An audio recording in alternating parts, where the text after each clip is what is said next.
Selamat malam teman-teman. Mungkin kalau aku boleh bilang calon penerima beasiswa ya, amin gitu ya semuanya. Selamat datang malam ini luar biasa gitu ya kehadirannya, keinginan belajarnya gitu. Dimana kita malam ini akan ngebahas nih persiapan esai LPDP program S2. Mengingat sebentar lagi sudah mulai penutupan deadline esainya gitu. Atau subtitle malam ini sebenarnya From Purpose to Contribution. Nah, gimana sih sebenarnya cara kita untuk membuat esai yang kuat gitu ya di mata reviewer? Oke, sebelumnya kenalan dulu ya teman-teman. Nama saya Jana Blevatia atau biasa dipanggil Jihan. Alhamdulillah saya award di LPDP batch 2 tahun 2002 kemarin.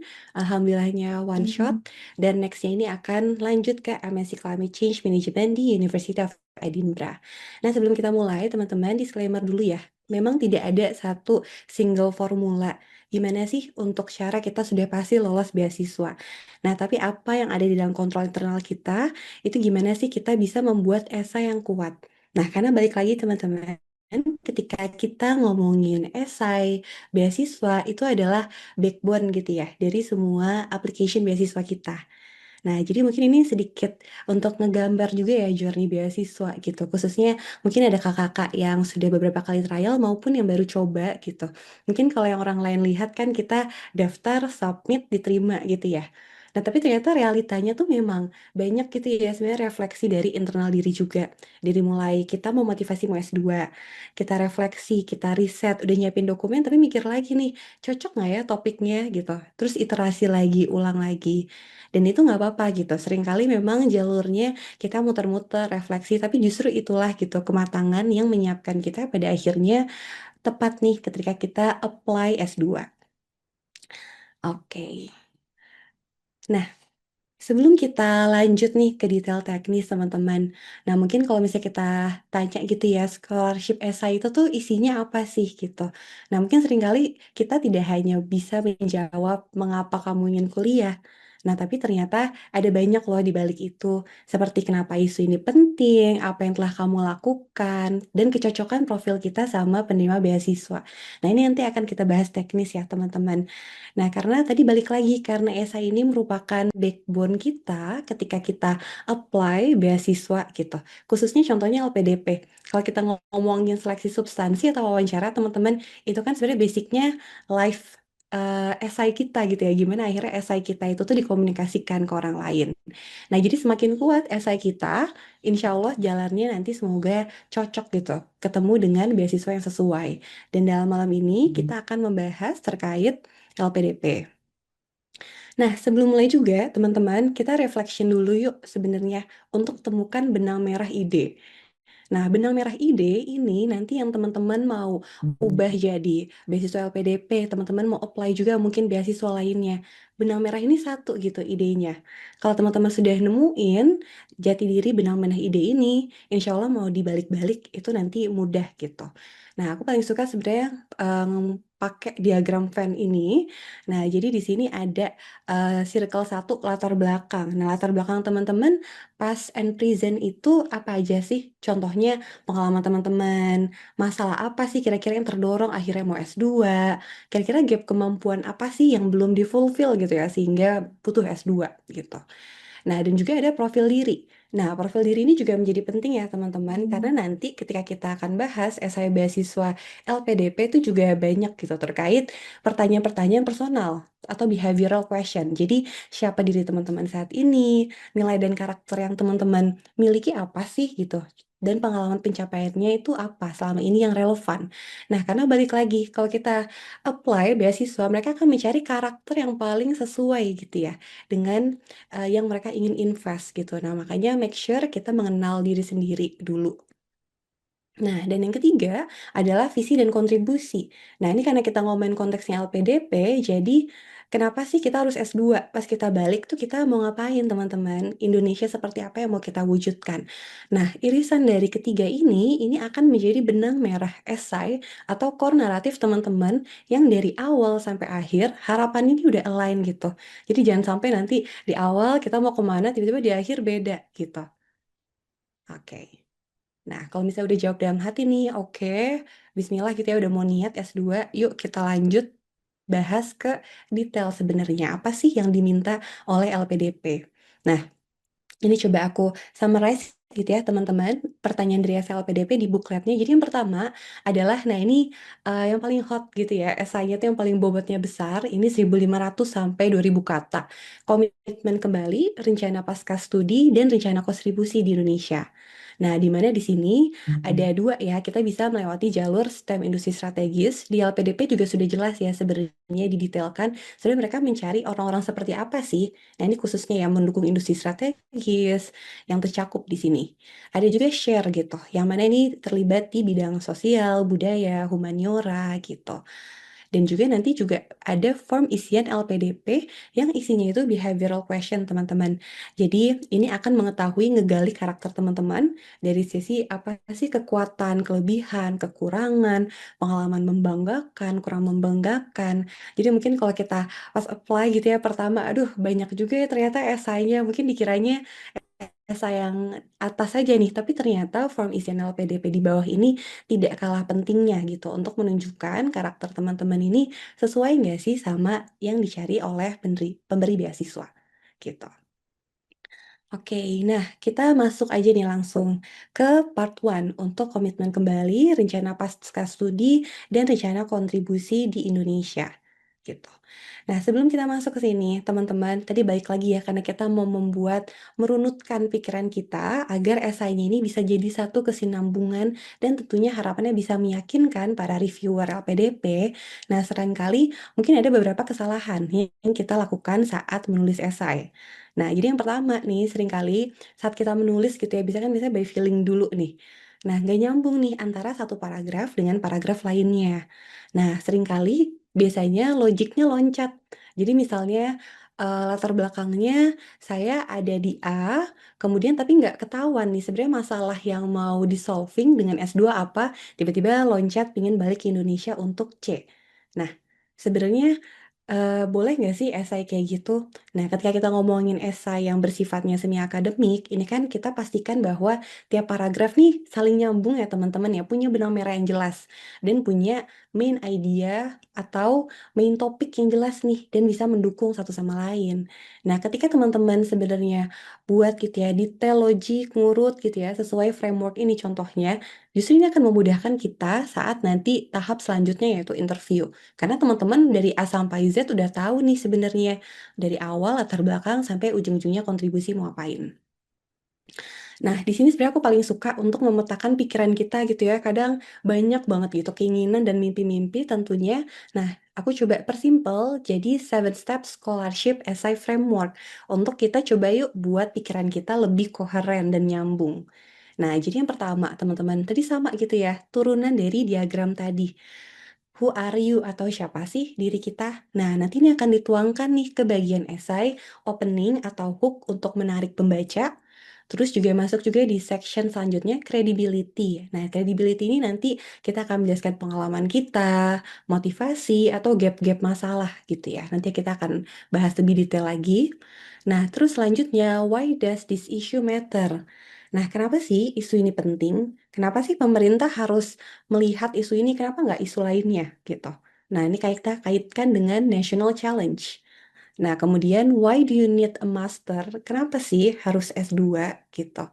Nah, makanya di sini ada capability gap, why this master program. Coba nanti kita detailkan di sini. Dan terakhir adalah, nah ini bobotnya yang paling besar karena kan ini judulnya aja rencana kontribusi ya, teman-teman. How will you contribute? Jadi ini contribution, kita contribution roadmap-nya seperti apa, baru closing atau summary-nya. Oke. Nah, biar lebih detail, coba kita masuk ya, teman-teman. Kira-kira apa sih sebenarnya kerangka di sini? Nah, ini sebenarnya harapannya bisa ngebantu teman-teman juga nih untuk yang lagi ada blockage nulis gitu ya, apalagi bentar lagi udah mau penutupan LPDP. Nah, mungkin harapannya objektif sama isi ini bisa ngebantu kerangka teman-teman nulis. Nah, kita masuk ke section pertama, opening atau hook.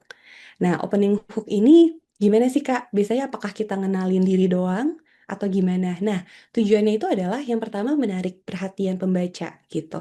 Karena teman-teman kebayang ya, mereka mereview ribuan esai. Nah, jadi kira-kira kalimat atau paragraf pembuka apa sih yang memberikan impresi yang paling menunjukkan bahwa oh, ini loh, misalnya yang namanya Rahma tuh ini loh.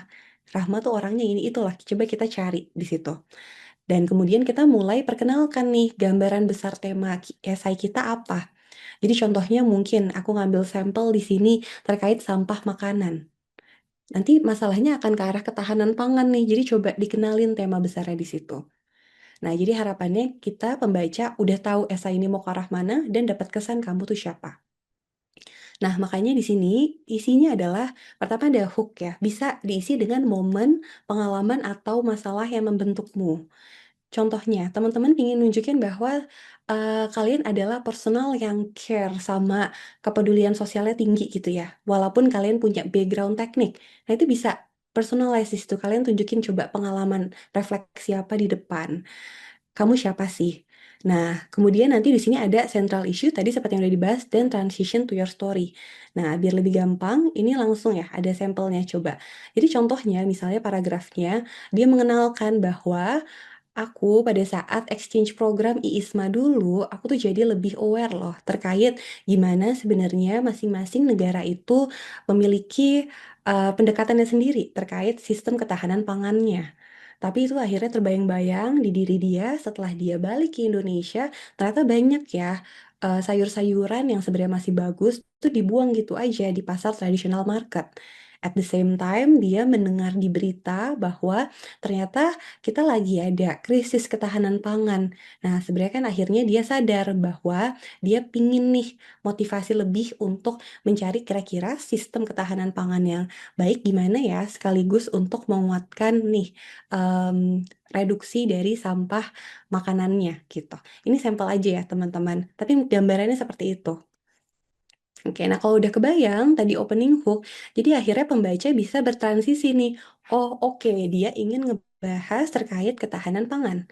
Nextnya apa? Akhirnya kita get the idea terkait kredibilitas sama motivasi dia. Nah, di section ini harapannya kita tuh bisa memberikan gambaran ke reviewer bahwa kenapa ya kamu adalah orang yang layak dan relevan untuk menyelesaikan isu ini. Nah, contohnya mungkin kamu punya academic credibility nih dari dulu TA-nya membahas ini. Atau bisa juga kamu memang pengalaman kerjanya sudah banyak gitu dan bahkan sudah punya kontribusi ke masyarakat. Nah, itu coba kita jelasin di sini. Nah, sehingga bagian ini juga bisa jadi kesempatan kita loh untuk menunjukkan kita punya kemampuan identifikasi masalah dan cocok nih sama karakter yang dicari oleh LPDP gitu. Nah, jadi kita bisa tahu bahwa ternyata motivasi kamu tuh lahirnya memang dari pengalaman nyata ya. Emang kamu tuh sudah bergulat di sini gitu, bukan hanya ketertarikan tanpa evidence nih. Gitu. Nah, makanya di sini kita bisa menyertakan ada satu relevan background. Jadi, tadi ya latar belakang akademik atau profesional, nilai hidup, motivasi intrinsik tuh motivasi dari dalam diri maupun ekstrinsik motivasi dari luar.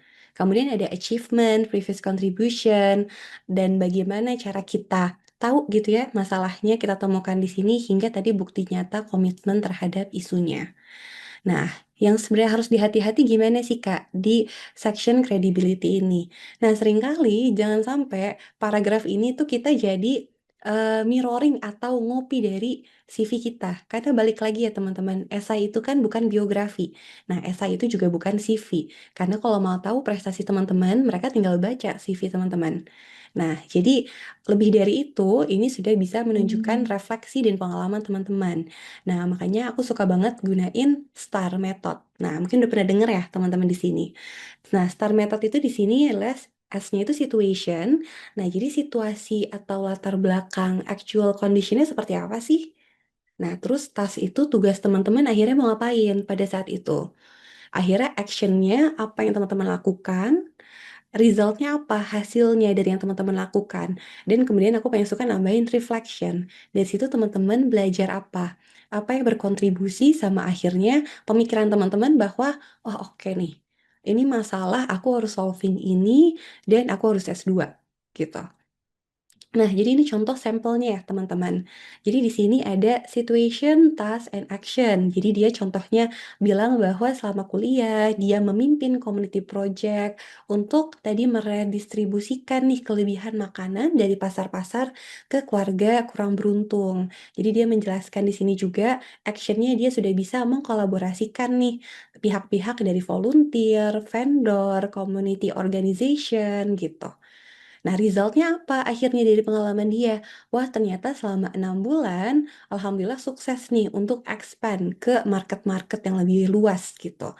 Bisa mengurangi sampah makanan dan juga bisa meningkatkan akses makanan ke lokal community.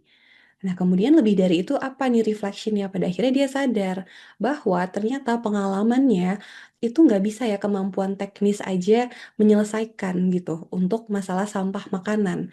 Ternyata butuh kolaborasi lebih seperti dukungan dari kebijakan, manajemen keberlanjutan gitu sehingga akhirnya dia pingin nih komit lebih belajar untuk membenahi sistem ketahanan pangan Indonesia.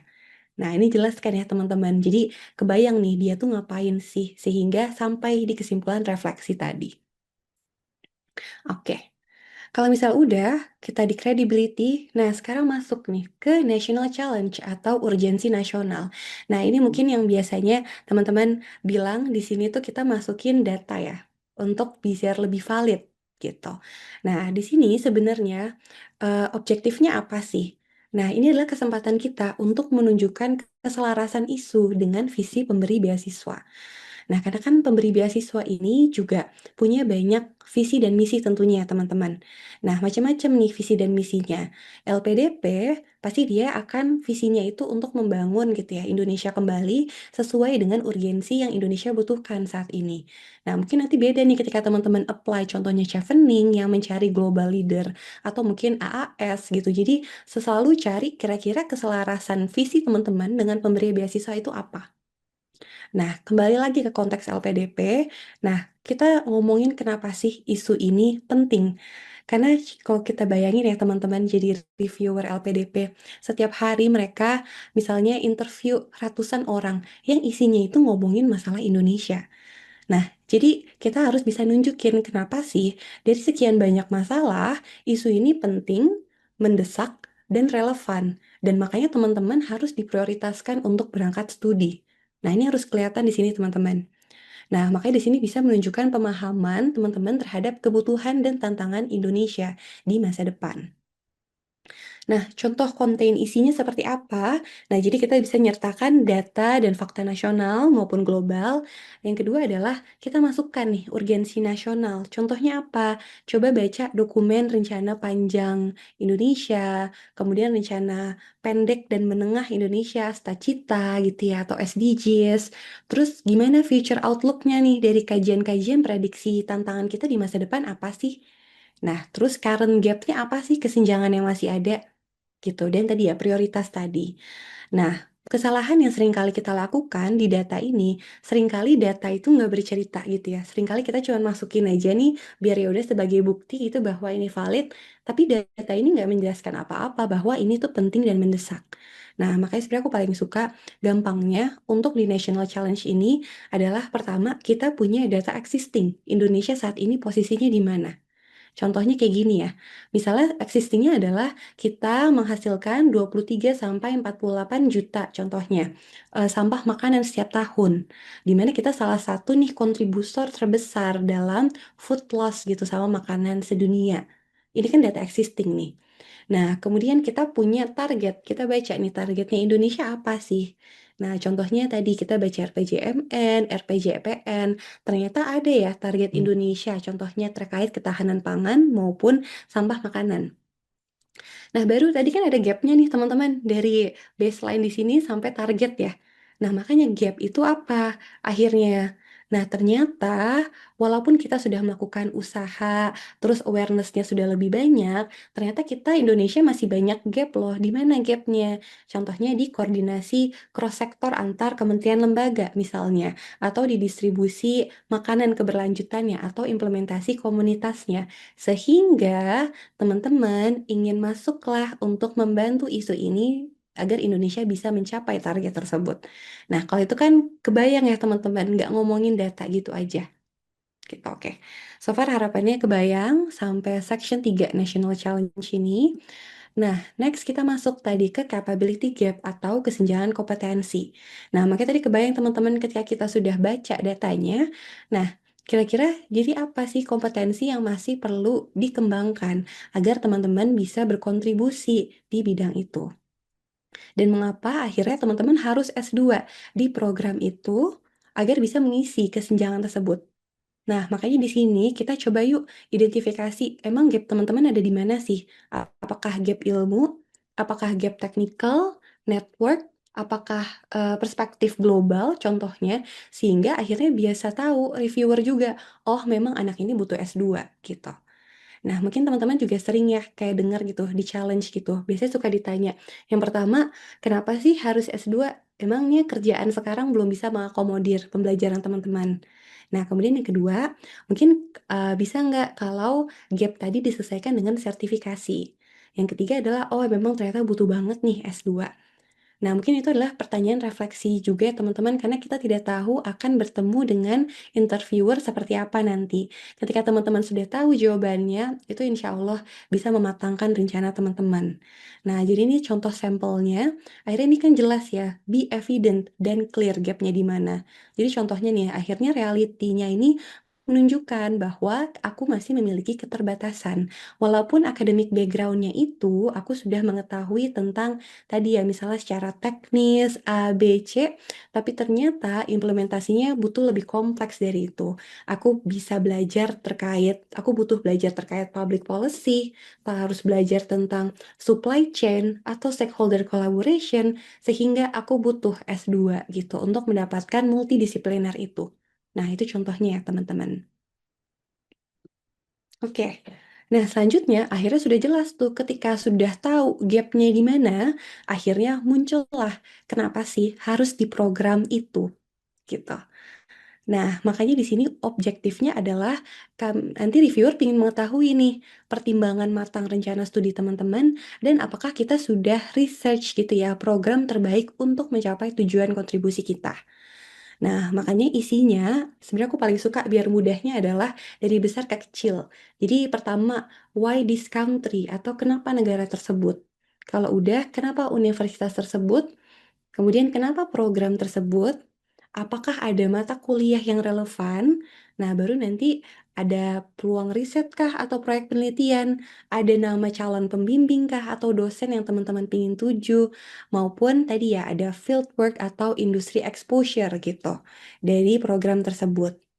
Nah, sebenarnya kesalahan kita di sini di mana sih gitu ya? Seringkali kita itu tuh, aku yakin juga sih pasti dari kita tuh banyak banget ya univ impian gitu.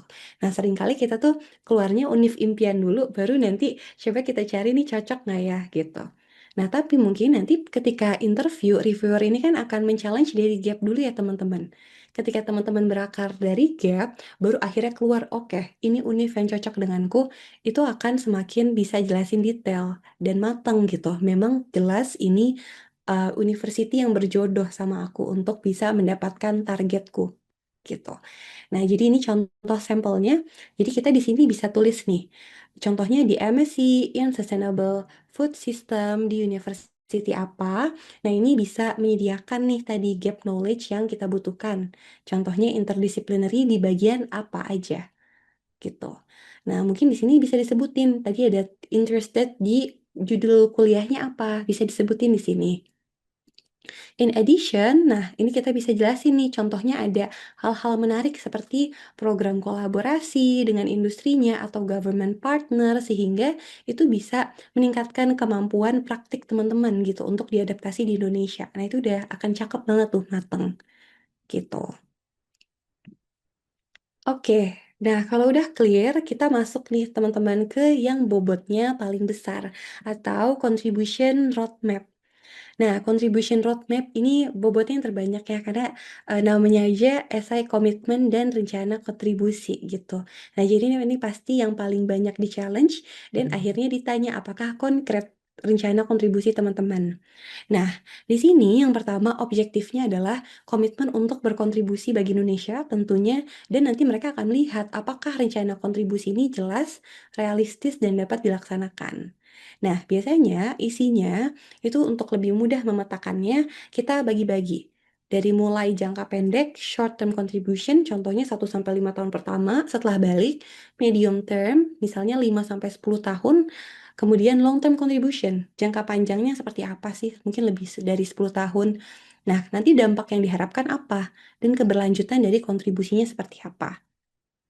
Nah, kesalahan kita dari roadmap kontribusi, sebenarnya aku paham banget ya, aku dulu ada di posisi yang menurut aku bagian ini yang paling sulit. Karena basically ini kan kita memetakan rencana hidup gitu sampai akhir hayat gitu atau misi kita di dunia gitu. Mungkin lebaynya seperti itu ya teman-teman. Karena memang ini jangka panjang gitu, visi dan mimpi teman-teman. Nah, tapi coba yuk kita petakan mimpi-mimpi kita itu jadi sesuatu yang lebih terlihat jelas gitu, agar nanti kita bisa lebih mudah merealisasikan mimpi-mimpi kita. Nah, sebenarnya aku paling suka biar enak toolsnya pakai highlight ini teman-teman. Jadi logiknya kita buat pertama akar masalahnya apa. Tadi kan udah dijelasin juga di atas banyak kayak akar masalahnya apa. And then teman-teman punya solusi. Nah, kemudian kita bisa tuangkan langkah konkret aksinya apa sih? Atau bentuk-bentuk improvement yang teman-teman bawa tuh apa?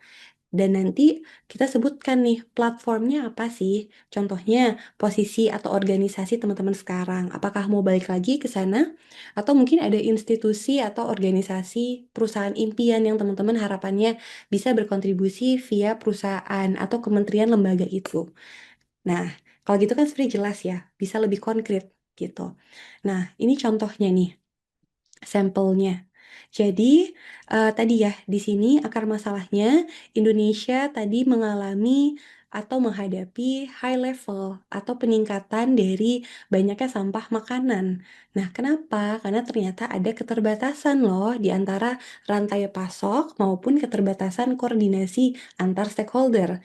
Nah, karena challenge tersebut, akhirnya teman-teman pingin nih untuk membentuk model redistribusi makanan dengan mengintegrasikan akhirnya tadi ya, mengkolaborasikan lembaga, terus evidence based policy making contohnya. Kan udah kebayang nih mau ngapain. Nah, baru dituangkan short term. Ketika balik pertama, contohnya kamu pingin initiate apa? Pilot project dulu. Melalui siapa sih gitu? Oh, ternyata melalui NGO, nanti kolaborasi dengan sektor partner atau pemerintah lokal setempat. Mediumnya apa? Medium termnya. Oh oke, setelah build the pengalaman, aku pingin expand lebih nih inisiatifnya dengan menguatkan partnership antar kementerian lembaga, industri maupun masyarakat gitu. Nah, ini contohnya. Nah, akhirnya in the long term mau ngapain sih? Nah, akhirnya harapannya saya bisa berkontribusi dengan kebijakan di pemerintah atau bisa membentuk tadi ya antar kementerian lembaga tadi, akhirnya bisa ada yang konkret nih mereduksi sampah makanan dan pada akhirnya membantu Indonesia bentuk ketahanan pangan gitu dari level yang sistemik. Sehingga harapannya kontribusi ini bisa membantu Indonesia apa? Nah, ini kan kebayang ya teman-teman bisa lebih tangible gitu, terlihat gitu mau ngapain. Dan memang tipsnya di contribution roadmap ini adalah semakin konkret dan semakin relevan, ini akan semakin meyakinkan tentunya gitu. Nah, jadi coba kita detailkan semampu mungkin agar nanti ini bisa menjadi bekal teman-teman yang matang ketika saat tes interview. Gitu. Oke, nah sekarang kita masuk terakhir ke closing. Nah, sebenarnya kalau closing ini harus gimana sih Kak gitu? Sebenarnya kesalahan-kesalahan apa sih yang suka terjadi di closing? Nah, jadi di closing ini tujuannya kan memang kita meyakinkan kembali ya. Tadi ketika pembaca itu baca dari atas sampai bawah, summary-nya apa sih? Intinya siapa sih? Misalnya tadi kita ngomongin contoh orangnya Rahma. Jadi siapa sih Rahma ini? Rahma ini mau ngomongin visi misi kemana gitu. Nah ini harus diingatkan kembali.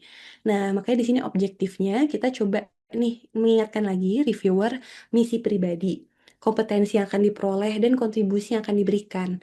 Dan terakhir kita coba tutup esainya dengan kesan yang kuat dan berkesan gitu.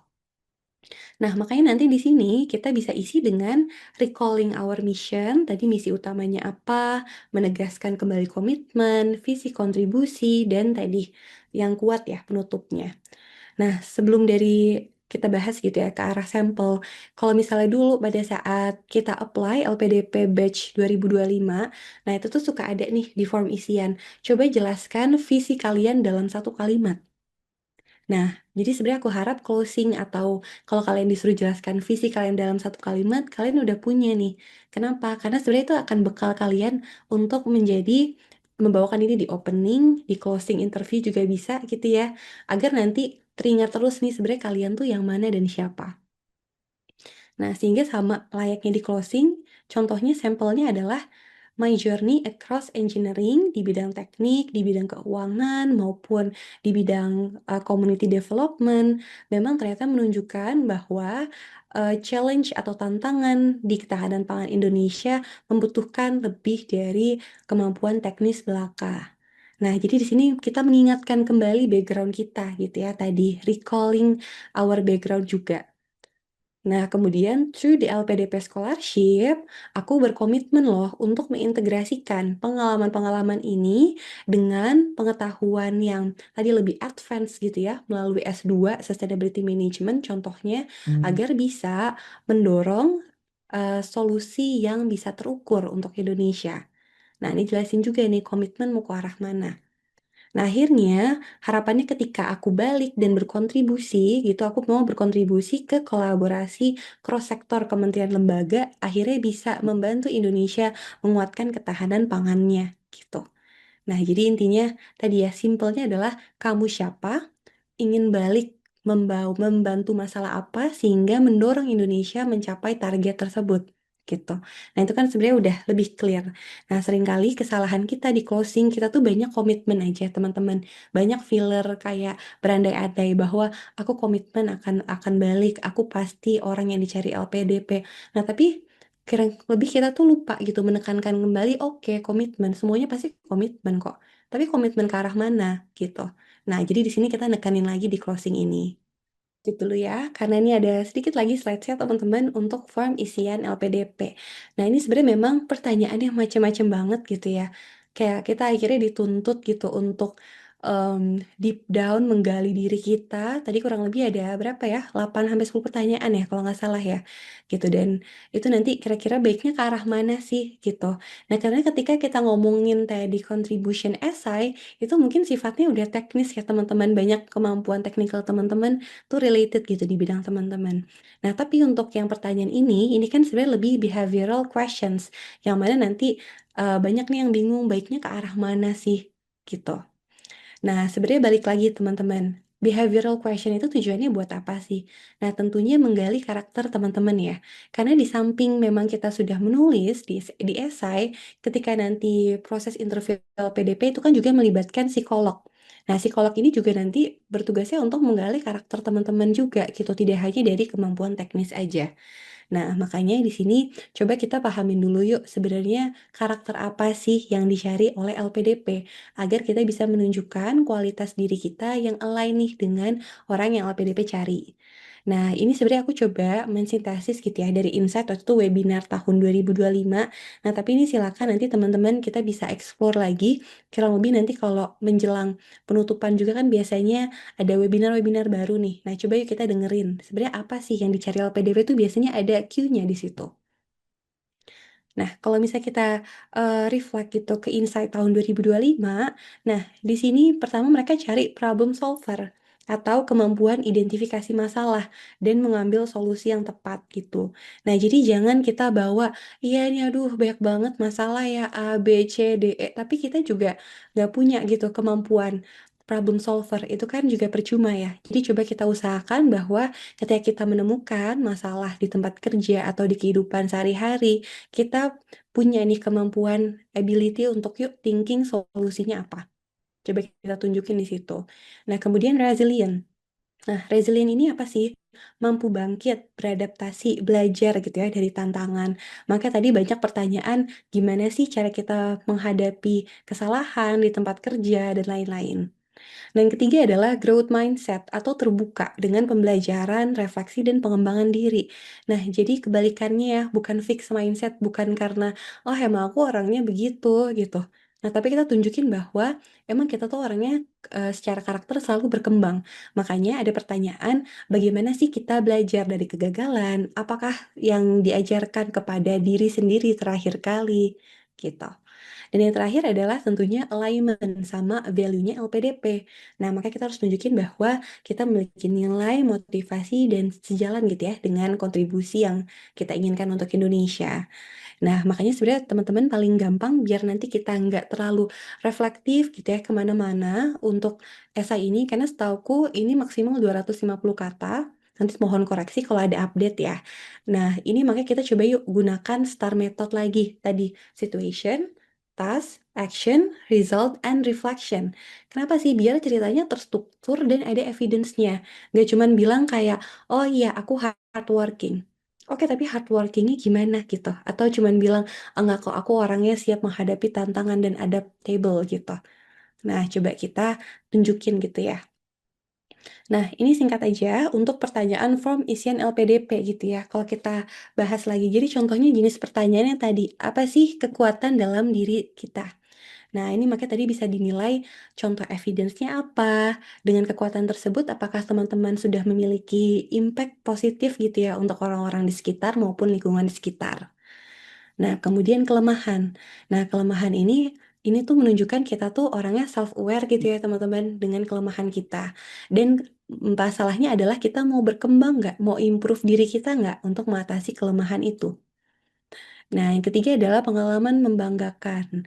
Nah, ini juga teman-teman bisa masukkan ya sebenarnya inisiatif teman-teman. Dan siapa tahu mungkin ide-ide teman-teman yang membanggakan itu juga memiliki dampak keberlanjutan nih. Karena baik lagi kita mencari siapa sih orang-orang yang bisa memberikan dampak positif yang seluas mungkin. Nah, kemudian yang keempat adalah pengalaman kurang membanggakan. Nah, ini jadi tadi kita coba kemampuan refleksi ya kita tunjukin teman-teman mau refleksi nggak jadi orang, mau belajar nggak dari pengalaman-pengalaman buruk, dan resilient nggak sih orangnya. Tunjukin kita di situ ya. Dan kemudian adalah kesalahan. Nah, ini juga apakah kita adalah orang yang accountable gitu, mau mengakui kesalahan dan tadi balik lagi mau belajar gitu. Dan ini nanti tunjukin ketika kita sudah mau belajar dari kesalahan, sebenarnya perubahannya apa sih setelah itu. Kemudian ada hal terakhir dipelajari. Nah, ini tadi ya, menunjukkan kita punya curiosity nggak sih, rasa ingin tahu, dan tadi tentunya growth mindset. Kita orang yang mau selalu berkembang nih, nggak cuman pasrah aja karena memang aku gitu orangnya, contohnya. Nah, kemudian ada tugas di luar job desk. Tugas di luar job desk ini tadi ya menunjukkan sebenarnya teman-teman tuh ownership-nya ada, kemudian memang orangnya tuh mau membantu dan senantiasa ingin berkontribusi menyebarkan dampak positif. Dan juga terakhir adalah pembeda dari kandidat yang lain. Nah, kalau pembeda dari kandidat yang lain, sebenarnya kita bisa menunjukkan sih authenticity diri kita tuh apa sih sebenarnya. Dan juga potensi kalian apa sih? Contohnya mungkin potensi network yang bisa mendorong kalian akhirnya menyelesaikan atau mewujudkan kontribusi yang tadi diharapkan. Gitu. Nah, harapannya sebenarnya dari semua pertanyaan ini, sebelum kita submit, yuk aku ajak teman-teman kita baca lagi, evaluasi lagi esai kita. Yang penting nyambung nih, konteksnya jelas, tindakannya kelihatan gitu ya, ada hasilnya, punya refleksi, dan yang paling penting apa? Terlihat gitu ya, value diri kita, karakternya tuh seperti apa gitu. Dan sebenarnya balik lagi kalau misalnya ditanya, Kak, ini harus detail banget nggak sih? Harus kayak gimana sih form isian LPDP ini? Nah, balik lagi teman-teman, ketika nanti interview, ini pertanyaannya dari psikolog juga banyak nih terkait behavioral. Coba dong teman-teman jelasin kelemahan, pengalaman membanggakan. Nah, kalau teman-teman sudah detail di sini, ini akan membantu kita untuk mempersiapkan kerangka jawab juga di interview. Gitu. Jadi semakin detail, semakin baik. Oke, mungkin itu terakhir teman-teman. Ini terakhir quotes sedikit aja gitu ya. Enjoy the process of connecting the dots gitu. Maksudnya adalah yuk coba yuk kita punya banyak puzzle kehidupan kita gitu ya. Punya dengan experience masing-masing. Yuk coba yuk kita connecting, kita cari benang merahnya. Karena pada akhirnya esai itu tuh bukan hanya administratif nih untuk apply beasiswa. Tapi pada akhirnya kita bisa lebih memahami diri kita sehingga harapannya alhamdulillahnya nanti dipertemukan dengan beasiswa yang paling cocok sama kita. Karena kan balik lagi beasiswa itu kan jodoh ya sebenarnya. Akhirnya ketemu di mana sih kita dengan calon pemberi beasiswa nantinya. Oke, mungkin itu terima kasih. Salam sukses teman-teman. Semoga kita bertemu gitu ya jadi award di LPDP. Mungkin itu Kak Fikra. Terima kasih semuanya. Nah, ini setuju ya terkait kelemahan. Nah, seringkali kesalahan kita gitu yang pertama adalah kan kalau misalnya kita mau interview, banyak tips-tips yang coba cari kelemahan yang meninggikan juga gitu ya, kan banyak yang kayak gitu. Tapi seringkali, itu mencegah reviewer untuk benar-benar mencari tahu sebenarnya proses belajar teman-teman gimana. Contohnya kan misalnya ada yang bilang, cari kelemahan, "Aku tuh orangnya misalnya sangat detail," gitu ya. Itu kan sebenarnya mungkin kelemahan yang sebenarnya itu juga menunjukkan bahwa aku orangnya detail atau meninggikan kita detail. Nah, tapi sebenarnya balik lagi yang dicari ketika di kelemahan ini sebenarnya adalah kita tahu nih, misalnya tadi Kak Saras ini butuh pertimbangan lama untuk take decision making. Tadi contohnya pakai STAR tadi ya, misalnya ada situasi yang menunjukkan, oh ternyata akhirnya Kak Saras tuh sadar bahwa ini tuh jadinya kelemahan. Karena akhirnya contohnya misalnya worst case-nya ada due date yang terlewat gitu. Nah, tapi akhirnya dari situ kamu belajar. Nah, yang paling penting itu adalah proses belajarnya.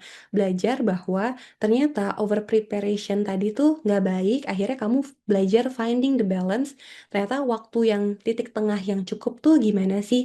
Mungkin contohnya kamu belajar, kamu mencari, men-set target gitu ya untuk diri sendiri. Maksimal kamu over preparation itu untuk project itu misalnya apakah sehari, maksimal berapa jam. Sehingga akhirnya bisa memenuhi itu ke depannya gitu dan akhirnya kamu bisa, membuktikan bahwa kamu tidak kehilangan, kedetailan kamu tapi kamu juga tidak terhilangan waktu kamu gitu ya. Maksudnya tidak kehilangan, apa, tidak memolor waktu gitu untuk mencapai itu. Jadi it's all about finding the balance Kak Saras. Jadi yang penting sih kalau dari aku sarannya jangan lupa udah ketemu kelemahannya, proses belajarnya, result-nya apa setelah akhirnya tadi paham hal tersebut. Oke, thank you, Kak. Nah, sebenarnya itu menurut aku dan sebenarnya dari berdasarkan pengalaman juga ya, banyak juga teman-teman UWRDI sekarang yang aku kenal itu tuh banyak yang, merambah gitu ke bidang lain gitu. Jadi contohnya kemarin sebagai gambaran, aku baru kenalan sama temanku karena baru kopdar juga gitu ya, teman Awardee jadi dia background-nya sastra Jepang, dia S2-nya terkait IT gitu. Tapi memang dia sudah ada pengalaman sih di bidang IT. Nah, tapi maksudku adalah itu bukan hal yang tidak mungkin gitu, tapi memang siasatinya gimana sih? Nah, jadi yang pertama ya, nah mungkin kita bisa tekanin di interest Kakak. Nah, sebenarnya kan balik lagi ya, coba aku izin balik ke slide juga. Oke, hopefully udah terlihat lagi.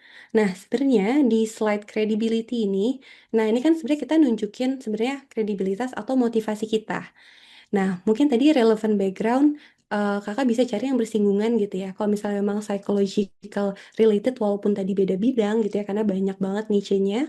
Nah, sebenarnya apa sih yang beririsan gitu? Kira-kira mungkin basis akademik apa, atau bahkan basis pekerjaan apa yang akhirnya mendorong Kakak ada motivasi ke arah sana? Nah, apakah mungkin juga motivasi internal pasti kan ada kegelisahan masing-masing ya, sampai akhirnya suatu saat kita mau, "Aku pengen penasaran ke isu sana." Nah, coba aja, coba riset dan tunjukkan kegelisahan itu kenapa, gitu. Nah, ketika mungkin nanti kurangnya itu mungkin di pengalaman kurang nih Kak, atau dan lain-lain. Nah, coba kita tekanin di refleksi dan tadi ability kita untuk menyajikan data, gitu. Nah, ketika tadi Kakak punya kegelisahan di sana gitu ya, mungkin dengan Kakak pasti punya baseline ilmunya, tapi ada suatu motivasi yang menyebabkan kegelisahan ke sana. Tapi nanti di sini lebih, kayak, thin nih gitu ya, kayak lebih ringan. Nah, coba entar kita bobotnya coba kita masukin di data sebenarnya. Karena itu akan menunjukkan bahwa Kakak benar-benar interest nih untuk shifting ke arah sana, dan udah banyak riset juga gitu, untuk akhirnya potentially masuk ke arah sana, gitu. Iya. Nah, jadi kalau misalnya untuk, data dari pekerjaan kita, nah itu kita bisa masuk di bagian credibility ini gitu. Karena memang di sini kan kita mau jelasin nih pengalaman kita kayak actual condition yang tidak tergambarkan dari data-data di internet. Nah, itu akan lebih bagus banget gitu. Karena kita bisa memiliki, insight nih terkait actual condition-nya apa sih yang mungkin pemerintah belum lihat gitu. Nah, yang kedua terkait data tadi, iya bener Kak, kita cari data riset gitu ya di internet, bisa dari jurnal, bisa juga dari report-report gitu ya. Contohnya mungkin karena aku di bidang lingkungan dan energi, misalnya ada International Energy Agency atau climate report gitu ya, climate performance report.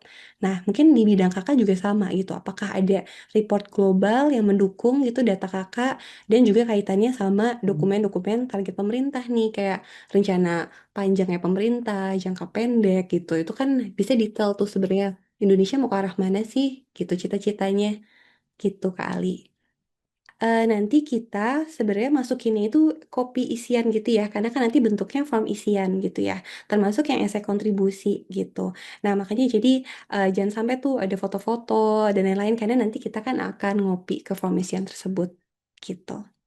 Nah, sebenarnya tadi ya, kalau misal terkait actual condition, sebenarnya itu justru yang dibutuhin gitu sama teman-teman dari reviewer LPDP, sorry, untuk melihat sebenarnya teman-teman yang sudah berkecimpung sejak lama di bidang ini, yang sudah melihat realnya gitu, kondisinya itu seperti apa sih gapnya gitu. Nah, makanya tadi sebenarnya ceritanya Kariski itu juga sebenarnya jadi salah satu komplementari dari seluruh cerita kita di SI gitu ya, di cerita pengalaman ini untuk nanti akhirnya menguatkan tadi sebenarnya datanya gitu. Nah, sebenarnya kalau tadi Kariski bahkan udah punya data actual gitu ya, berdasarkan tadi data lokal tuh udah oke banget gitu. Karena seringkali kan sebenarnya secara sebagai reviewer juga pasti butuh insight kan terkait sebenarnya apa sih yang terjadi gitu di balik dari data-data besar gitu secara nasional gitu. Nah, jadi itu yang pertama, khususnya terkait perspektif kakak itu oke banget gitu. Itulah sebenarnya unique selling point kakak juga gitu. Nah, tapi terkait tadi ya sebenarnya urgensi nasional. Nah, sebenarnya urgensi nasional ini kan sebenarnya strategi ya untuk kita membuat bahwa isu ini penting, mendesak, dan tentunya relevan gitu. Nah, karena kenapa sih kalau misalnya kita cari gitu ya ke pertanyaan esai LPDP, kan mereka memang secara spesifik ya, mereka mencari bahwa orang-orang yang bisa mengabdi dan berkontribusi di bidang A, B, C, D, E ini. Nah, jadi memang saranku adalah coba Kariski mungkin kita bisa cari, kita coba tie gitu ya. Sebenarnya tema Kariski tadi di antara bidang ini mungkin nanti masuknya ke share gitu ya, ataupun STEM industri strategis ini masuk ke salah satu tema besar yang mana gitu. Nah, misal apakah bidang sosial, budaya, humaniora. Nah, mungkin dari situ juga bisa ngelihat nih apakah ada target-target pemerintah secara nasional yang ke arah sana gitu. Karena tadi sebenarnya sifatnya memang mendukung gitu ya untuk memperkuat lagi gitu. Pertama kali LPDP tuh sudah mengumumkan lah semacam udah open ke kita terkait mereka mencari orang-orang yang contribute di bidang mana itu seingat aku tahun 2025 udah lebih spesifik. Nah, kemudian waktu itu rame nih terkait ketahanan energi. Nah, terus banyak nih akhirnya orang-orang yang ya udah kita misalnya mau materinya ke arah mana coba kita kaitin sama ketahanan energi gitu. Nah, sebenarnya itu ada plus minusnya ya teman-teman. Karena yang pertama, of course kita pasti cari yang sesuai sama deep down teman-teman tuh di mana sih gitu. Jadi tadi ya sebenarnya cari dulu topik yang benar-benar dari hati tuh yang mana gitu. Karena sebenarnya pertanyaan lebih dalam lagi adalah apakah itu juga screening awal teman-teman cocok dengan pemberi beasiswa ini. Karena kan sebenarnya beasiswa ada banyak banget ya teman-teman, tidak hanya LPDP. Nah, mungkin bisa jadi bidang yang teman-teman cari itu merupakan yang dicari juga dengan pemberi beasiswa lainnya gitu. Nah, jadi itu yang pertama. Jadi open juga karena cari kecocokan tadi. Ketika memang tadi baru cocok dengan LPDP, oke, ternyata masalahku bisa dikaitkan dengan ini yang dicari sudah jelas dari LPDP mintanya apa. Yuk coba kita cari sebenarnya benang merahnya. Sebenarnya kita sharing visionnya dan missionnya tuh di mana gitu. Nah, jadi sebenarnya hopefully kalau dari situ bisa sejalan. Jadi yang penting tadi ya sejalan sama hati teman-teman dan juga sejalan gitu sama apa yang diminta sama pemberi beasiswa gitu Kak Rifa. Jadi kalau misalnya ditanya mungkin eh kemarin gitu ya apply dan lain-lain udah oke kah misalnya udah sejalan kah gitu. Kalau misalnya belum nanti kita bisa cari lagi sebenarnya opsi-opsi yang related gitu dengan topik ini. Pasti pas kita nyusun esai khususnya untuk sebuah esai kontribusi gitu ya, ini kita awalnya ngira-ngira gitu ya, mungkin masing-masing dibagi rata gitu. Nah, tapi ternyata balik lagi dengan apa yang diminta LPDP. Nah, memang kalau kita balik lagi ke pertanyaan mereka, memang ini kan jelas ya, suatu esai kontribusi ini kan mereka ingin melihat komitmen kita sama rencana kontribusi di Indonesia. Nah, sifatnya yang lain ini, kita kan memberikan konteks atau buat jalan ceritanya hingga sampailah tadi kita ingin berkontribusi ke arah sana. Nah, makanya sebenarnya untuk contribution roadmap ini bobotnya yang paling besar gitu. Usahakan kita bisa memberi bobot kurang lebih ya 40%, 35-40% sendiri gitu ya dari keseluruhan esai kita gitu. Nah, sisanya lebih baik di mana? Nah, memang why this master program capability gap ini sebenarnya jembatannya juga harus kuat nih sebenarnya. Karena kan sebenarnya ini adalah jawaban kenapa sih mau S2. Nah, baru credibility, national challenge, opening hook ini adalah semua cerita-cerita pengantar gitu menuju contribution roadmap. Nah, makanya sifatnya contohnya national challenge mungkin 1 sampai 2 paragraf, bahkan opening hook bisa dibuat 1 paragraf, atau credibility juga kalau cukup 1 sampai 2 paragraf juga baik gitu. Karena balik lagi ya ketika ngomongin credibility juga kita tidak diminta untuk membuat autobiografi teman-teman. Jadi jangan semua pengalaman kerja kita masukin, semua achievementnya dimasukin, enggak gitu. Tapi only masukin yang relevan dengan refleksi teman-teman sehingga mau S2 untuk isu tersebut gitu. Karena apa? Semuanya untuk membangun cerita ke contribution roadmap gitu. Jadi itu untuk secara bobot gitu ya. Nah, ini juga sering kali ditanyakan gitu ya. Nanti ini gimana overlapping nggak sama komitmen kembali, rencana pasca studi dan lain-lain. Nah, jadi kita itu coba pakai strategi itu ya, dimana dari sekian banyak pertanyaan ini, yuk coba saling perkaya untuk menunjukkan karakter kita tuh gimana gitu. Nah, jadi aku suka bilang juga ke mentiku, seringkali di komitmen kembali kita mau ceritain banyak nih tentang personal side kita, which is good gitu ya. Kita juga harus menunjukkan karakter kita. Atau misalnya pengalaman kerja, dia nunjukin kayak pengalaman buruk di kerjaan dan lain-lain. Nah, tapi ketika kita nanti coba nyusun paragraf, coba deh ketika nanti bobotnya itu lebih banyak kontribusi dan aduh kelebihan nih 2000 kata. Nah, bisa jadi tadi kesalahan-kesalahan di tempat kerja atau cerita personal bisa kita move ke form isian LPDP tadi. Karena tadi sifatnya biar bisa saling memperkaya satu sama lain. Jadi coba yuk sebisa mungkin dari seluruh form isian ini coba kita buatin variasi yang banyak gitu ya, biar saling melengkapi gitu. Kan sayang banget ya kalau misal overlap ceritanya sama, padahal kita dikasih formnya yang banyak nih, gitu.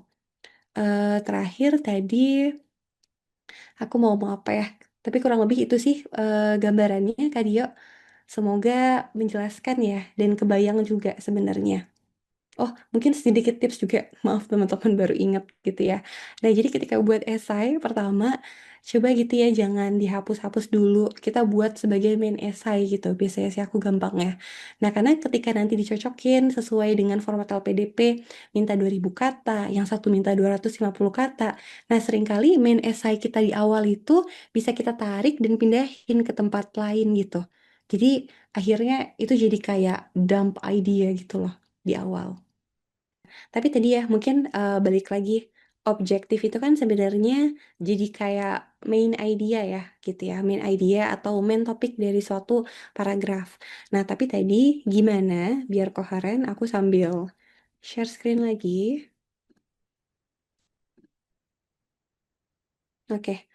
Nah, maka tadi biar koheren gimana, jadi kalau misalnya Kak Saras lihat juga sebenarnya di bagian ini, sebenarnya ini kan udah kita coba sebisa mungkin gitu ya, agar runut gitu dan nyambung.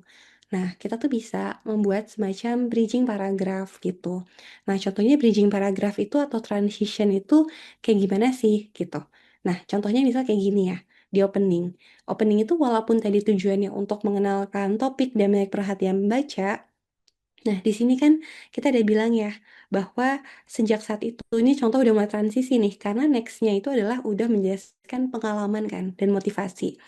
Nah, sejak saat itu aku jadi termotivasi gitu ya untuk explore lebih bagaimana sistem misalnya ketahanan pangan akhirnya bisa mereduksi limbah gitu. Nah, akhirnya kita bisa introduce kan ke next-nya itu kan maka during university gitu kan. Akhirnya lanjut nih. Nah, kalau misalnya mungkin teman-teman udah ambil IELTS juga kan ada kayak keyword-keywords yang bisa menyambungkan ya keyword-keywords yang buat koheren gitu. Contoh misalnya kayak pakai hence gitu. Terus apa lagi ya misalnya other than that gitu, on the other hand. Nah, itu mungkin kalau konteksnya bahasa Inggris. Kalau bahasa Indonesia kan juga ada kalimat-kalimat kata-kata penyambung. Nah, itu bisa dimanfaatin tuh biar mulus akhirnya flow-nya gitu selain menggunakan transition tadi. Nah, contohnya mungkin transition tadi juga ini ya, capability gap gitu. Nah, di capability gap kan sebenarnya udah jelas nih, mau jelasin bahwa di akhir ini mengidentifikasi gapnya adalah pingin menguatkan capability untuk bisa berkontribusi A, B, C, D, E gitu. Nah, ini kan sebenarnya bisa kita buat nyambung kata-katanya juga. Makanya misalnya dengan alasan-alasan tersebut, saya ingin melanjutkan studi ke MSc A, B, C, D, E. Nah, jadi akhirnya koheren kan, gitu. Sebenarnya memang, sebaiknya kenapa sih ya tadi bahasa Inggris juga, karena kan seringkali ketika kita mencari program gitu ya di universitas luar negeri, itu kan banyak juga yang related in English. Ada banyak konteks-konteks istilah sebenarnya yang memang lebih mudah di-introduce, dalam bahasa Inggris. Nah, sebenarnya untuk SNLPDP sendiri tidak ada, oke harus bahasa Inggris atau bahasa Indonesia, tapi memang seringkali contohnya untuk pengajuan beasiswa ke luar negeri, mungkin ada yang lebih comfortable pakai bahasa Inggris nih karena istilah-istilahnya lebih mudah gitu. Seringkali kalau compare kalau bahasa Indonesia kan memang lebih detail ya secara EYD dan lainnya takutnya nanti sulit dibaca atau bagaimana. Jadi itu tergantung kenyamanan juga masing-masing Kadio. Sebenarnya sama halnya juga ketika interview ya. Nah, interview ini juga sifatnya tadi tergantung juga interviewernya. Tidak semua yang beasiswa ke luar negeri itu nanti interviewernya full English gitu. Kayak saya sendiri waktu itu Indonesia gitu, ada juga yang parsial gitu. Jadi Hmm. kembali lagi nanti ke individu masing-masing. Mungkin itu kayak Dio. Iya benar Kak. Jadi kalau misalnya untuk kita tadi masih 3 pilihan universitas, nah kita bisa jelasin lebih detail cukup satu aja gitu. Yang lainnya mention aja in short milih apa, dan nanti jelasin ya yang kedua dan ketiga ini itu jurusannya apa dan kenapa in short aja. Bisa kayak 2 kalimat aja untuk pilihan kedua dan ketiga. Nah memang lebih emphasize di univ pertama aja gitu. Nah jadi mungkin sebagai gambaran bisa penjelasannya contohnya tadi kan kakak udah tahu nih capability gap kakak. Makanya pilih program di sini. Pilih program introduce tuh ada di A, B, C. Terus jelasin lebih lebar kenapa di Univ A gitu ya lebih dalam tadi mungkin programnya, kurikulum, potensi fieldwork atau dosennya Hmm. gitu. Baru yang kedua dan ketiganya itu kenapa gitu. Hanya 2 kalimat aja juga bisa. Gitu sih Kak Ali, karena kan memang kita terbatas juga ya esainya. Jadi yang penting sebenarnya nanti reviewer get the idea mau ke program apa. Nah, memang kalau misal lebih dalam, ini diulik di mana, mungkin nanti pada saat interview substansi justru gitu. Itu kali. Tapi mungkin sedikit tips juga ya, kalau misalnya tadi kita mencari univ juga kan pasti kita sudah ada riset gitu ya. Kenapa univ 1, 2, 3? Nah, walaupun tadi yang kita keluarkan di esai itu hanya satu univ saja, nah yang 2 dan 3 ini kita keep nih ke Ali untuk jadi bank ide kita gitu ya. Kan nanti pasti kita akan baca lagi pas mau interview untuk menguatkan justifikasi kenapa 3 univ tersebut gitu. Boleh ya, tapi memang disarankannya coba kita maksimalin dulu, Kak, gitu. Nah, mungkin sedikit insight juga ya. Jadi aku dulu pernah belajar ketika kita milih kampus ada istilahnya ada reach, target, sama safety school gitu. Nah, kenapa sih? Jadi ketika kita meriset sekolah, memang kita Hmm. disarankan untuk yuk coba kita riset sebanyak-banyaknya. Hmm.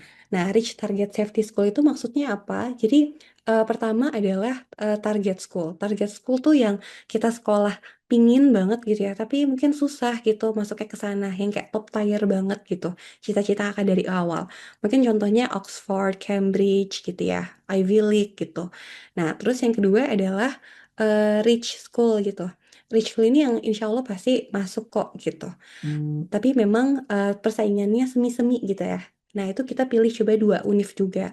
Nah, baru ketiga adalah safety school gitu. Nah, safety school ini adalah yang pasti masuk kok gampang banget gitu, insya Allah. Nah, itu juga 2 sekolah. Nah, kenapa sih disaraninnya gitu? Nah, karena nanti sebenarnya ini akan ngebantu kakak juga pas interview. Karena kan pas di interview kita kan akan dinilai dari kematangan nih. Nah, mungkin kalau ketemu interviewnya yang detail, dia bisa suka nanya tuh emang benar ada di sekolah itu aja programnya, emang benar nggak ada yang lain. Udah ngebandingin belum kalau di negara A, udah ngebandingin belum di Univ B. Nah kalau kakak punya sebenarnya udah research background sekolah tadi sebenarnya itu untuk ngebantu menguatkan justifikasi juga gitu. Yang mungkin nanti resultnya siapa tahu bisa dikerucutkan jadi 3 sekolah tadi. Gitu sih Kak Nadia. Boleh Kak gitu, karena seringkali gitu ya, kita itu misalnya punya mimpi nih tadi, punya gap gitu ya, pingin ke A gitu, tapi kan jalan untuk mencapai A ini bisa via tadi belajar yang B, bisa via belajar C, via D gitu ya. Nah ketika tadi karena dia merasa, oh sebenarnya goals output besarnya dulu nih ditarik dari yang paling besarnya, karena dia habis ini kontribusinya mau kemana sih? Nah tapi ternyata tadi belajar dengan sub cabangnya juga bisa terakomodir, nah itu boleh gitu. Yang penting kakak punya sebenarnya argumen atau justifikasi tadi kenapa sih akhirnya memilih sekolah yang opsi 2 atau opsi 3 gitu. Walaupun tadi mungkin nggak align banget gitu sama univ pertama. Nah itulah tujuannya karena kita akan saling, makanya ada opsi univ 1, 2, 3 itu gitu. Mungkin sebagai gambaran juga ya, misalnya contohnya aku waktu itu ngambil univ 1, itu memang dia punya course related yang technical aku butuh banget gitu untuk monitoring suatu teknologi gitu. Nah, tapi ternyata pokoknya pertama dosennya pionir gitu ya di bidangnya dosen pertama. Nah, tapi ternyata di univ kedua yang aku pilih itu fokusnya lebih ke arah policy-nya gitu. Walaupun di bidang teknologi yang sama. Dan yang ketiga mungkin punyanya field work gitu. Nah, seringkali kita dihadapkan itu. Nah, ketika nanti interview pasti kakak ditanya ya udah, jadi mana yang paling lebih relate dengan kontribusi yang returnnya balik ke Indonya lebih bisa terrealisasi dan tentunya lebih prioritas buat kakak sendiri gitu. Nah selebihnya kakak pasti udah menilai kan plus minusnya dan itu makanya ditempatin di univ kedua nggak jadi univ pertama atau univ ketiga. Jadi pertanyaan yang pertama dulu gitu ya, apakah mentioning platformnya itu penting? Nah, penting, kenapa? Karena kita kan mau membuat rencana kontribusi yang jelas dan realistis gitu ya. Nah, seringkali paham gitu ya, ketika kita memetakan, kita kan juga open sama opportunity banyak gitu ya. Bisa jadi mungkin nanti di NGO, bisa jadi di perusahaan, dan lain-lain. Nah, tapi coba yuk untuk dalam konteks esai ini agar lebih terarah juga. Karena kalau tiap kita memilih platformnya banyak, nanti nggak terarah nih gitu. Walaupun potential future itu kan emang macam-macam ya, teman-teman. Nah, tapi coba sebenarnya platform itu tujuannya untuk lebih tajam dan lebih spesifik gitu. Nah, makanya ketika tadi bisa mentioning platform, contohnya posisi, organisasi, atau institusi nanti baliknya mau kemana, itu tujuannya agar reviewer itu juga terbayang gitu, bentuk kontribusi yang kakak bisa lakukan. Karena kan posisinya beda-beda ya, ketika kita di perusahaan, kita jadi player gitu. Ketika nanti NGO gitu, mungkin sifatnya adalah memberikan advisory ke pemerintah. Beda juga dengan posisinya di pemerintah gitu. Punya poinnya masing-masing dan cocokkan dengan kontribusi atau aiming yang kakak mau gitu. Terus yang poin kedua adalah apakah harus kembali gitu ya ke sektor pemerintah gitu atau BUMN. Nah, emang sebenarnya emang di beberapa case ini jadi poin plus gitu. Karena kan memang mereka mencari yang returnnya itu terasa gitu ya untuk kontribusi ke Indonesia. Tapi ini bukan menjadi pasti lolos juga gitu. Karena kan sebenarnya memang sudah ada jalur sendiri gitu ya. Kalau memang yang sifatnya untuk ASN ataupun Polri gitu. Nah, sehingga banyak juga kok teman-teman yang memang lolos mereka posisinya juga di NGO, di swasta. Karena tadi kita lihat lagi sebenarnya ujungnya. Ujungnya itu kan balik lagi. Akan balik larinya ke kepentingan pribadi, kepentingan perusahaan private sector, atau ke Indonesia sih. Ketika nanti mungkin baliknya ke swasta, tapi swastanya mungkin di organisasi internasional gitu, kayak UNDP contohnya, dan bisa berkontribusi ke Indonesia, itu sebenarnya yang dicari, making impact apa enggak gitu ke Indonya. Gitu sih Kak Rifa. Hopefully menjawab ya. Oke, mungkin terakhir ya Kak Fikra dari aku. Aku selalu masih sama sih. Sebenarnya selalu pesanku gitu ya. Cerita dikit, em, setahun aku apply LPDP tuh rasanya nggak kerasa gitu, ternyata seru juga gitu. Karena aku bener-bener coba belajar tentang diriku sendiri, terus ketemu juga sama banyak orang baik, cari mentor yang baik, minta feedback juga sama teman-teman. Jadi always enjoy your process gitu of connecting the dots gitu. Kalau nanti pikirnya bisa keterima atau enggak, capek prosesnya gitu. Tapi kalau memang teman-teman enjoy the process and how to get there, insya Allah berkah gitu dan semoga ketemu rezeki yang sesuai gitu. Semoga ketemu juga jadi award di LPDP teman-teman, semoga berkah ya ilmunya.